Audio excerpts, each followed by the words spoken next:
Despite a bank account boasting 9 zeros, Victoria saw nothing but a shattered reflection when she looked into the mirror.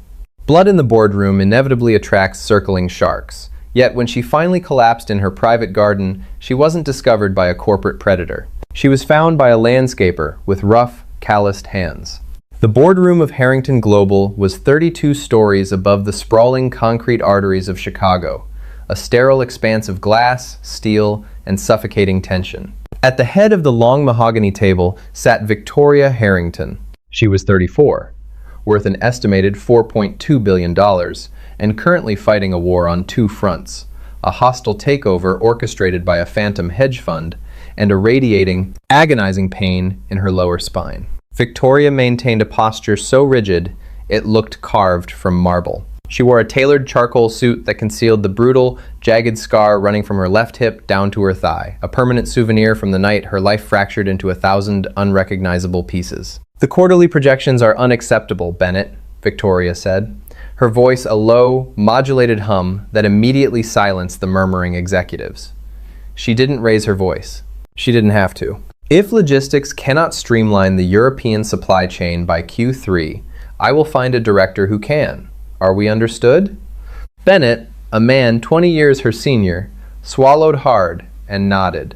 "Understood, Miss Harrington." When the meeting finally adjourned, the executives filed out like reprimanded schoolchildren. Only when the heavy oak doors clicked shut did Victoria allow her shoulders to drop an inch. She reached beneath the table, her trembling fingers wrapping around the handle of a sleek, custom-forged silver cane. She hated the cane. It was a physical manifestation of her vulnerability, a neon sign pointing to her weakness. 4 years ago, Victoria had been married to Richard Caldwell, a charismatic venture capitalist who treated her fortune as his personal casino.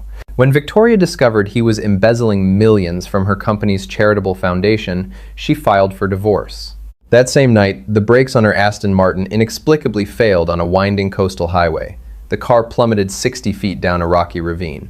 Richard had an ironclad alibi, a brilliant defense attorney, and enough plausible deniability to walk away free. Victoria walked away 3 months later, held together by titanium pins, physical therapy, and a cold, unyielding rage.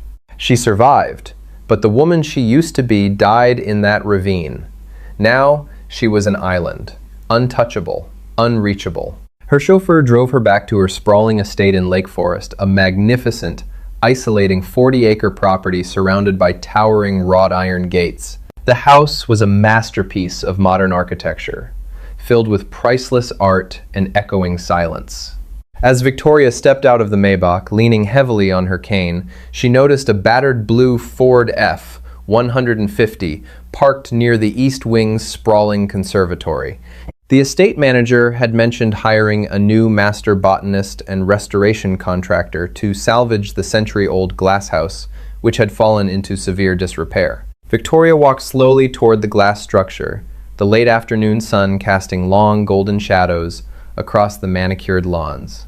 Inside the conservatory, amidst overgrown ferns and shattered terracotta pots, stood a man.